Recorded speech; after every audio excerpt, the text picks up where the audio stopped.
నమస్తే అండి, నేను రోజా. కొంతమంది మనుషులకి అసలు సివిక్ సెన్స్ అనేది ఏమి ఉండదన్నమాట.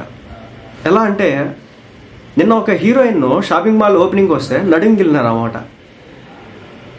ఒక విషయం చెప్తాను, మీరు నడుం గిల్లొచ్చా గిల్లకూడదని చెప్పే ముందు మీ ఇంట్లో వాళ్ళది ఎవరైనా అలా గిల్లితే మీ మనసు ఏం చెప్తుంది, మీకు ఎలా ఉంటుంది? నెంబర్ 1.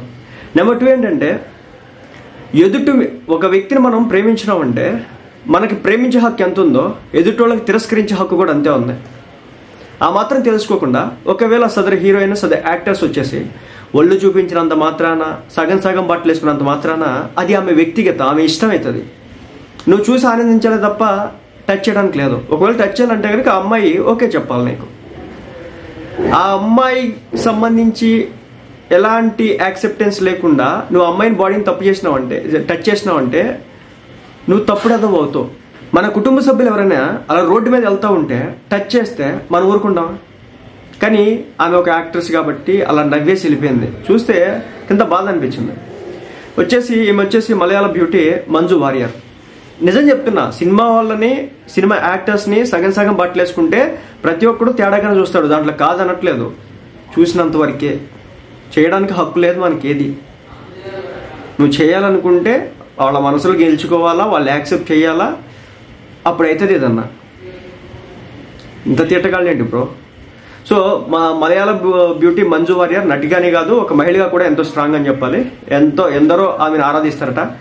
మరెందరికో మంజు వారియర్ ఇన్స్పిరేషన్. ఎందుకంటే ఈమె లైఫ్లో చాలా స్ట్రగుల్ అయింది. ఈమె వయసు చాలా ఏజ్ 40+ ఉన్నట్టున్నాయి. బట్ ఏంటంటే ఆమె చూడడానికి చాలా అందంగా ఉంటుంది.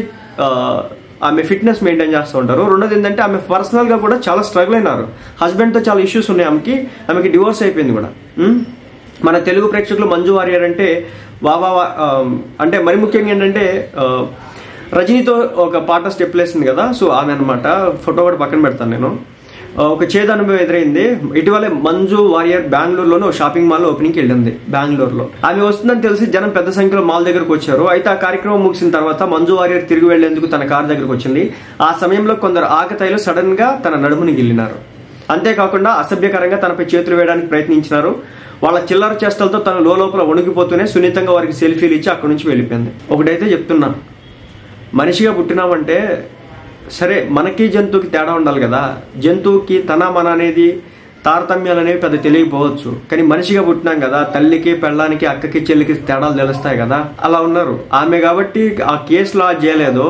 కేసు లాడ్జ్ చేస్తుంటే కనుక ఓచలు లెక్క పెట్టేవాళ్ళు సన్నాసులు.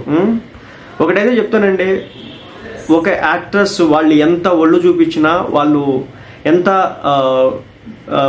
న్యూడిటీగా కనిపించినా లేదా సెమీ న్యూడ్గా కనిపించినా, వాళ్ళు బేసిక్గా మనం సినిమాకి వెళ్తాం కాబట్టి చూస్తాం అంతే, అక్కడ వరకే ఉండాలా. మినిమం సివిక్ సెన్స్ లేకుండా అరే ఇలాంటి బ్యాచ్ ఇంకా వీళ్ళని ఎలా చూడాలో కూడా అర్థం కానటువంటి పరిస్థితి. సరే, ఏదేమైనప్పటికీ కూడా తన వైవాహిక జీవితం కూడా చేదు అని చెప్పాల్సిందే. 2014 నుంచి ఈమె సెకండ్ ఇన్నింగ్ స్టార్ట్ చేస్తుంది. ప్రస్తుతానికైతే సినిమాలు చేస్తూ ఉంది. నిజంగా చెప్తున్నా, ఆ వీడియో చూసిన తర్వాత ట్విట్టర్లో సర్క్యులేట్ అవుతుంది. చూసిన తర్వాత ఒకంత బాధ అనిపించింది. మన కుటుంబ సభ్యులు ఎవడైనా ఏదైనా ఇలాంటివి చేస్తే సగం పీకలు దిగుతాయి.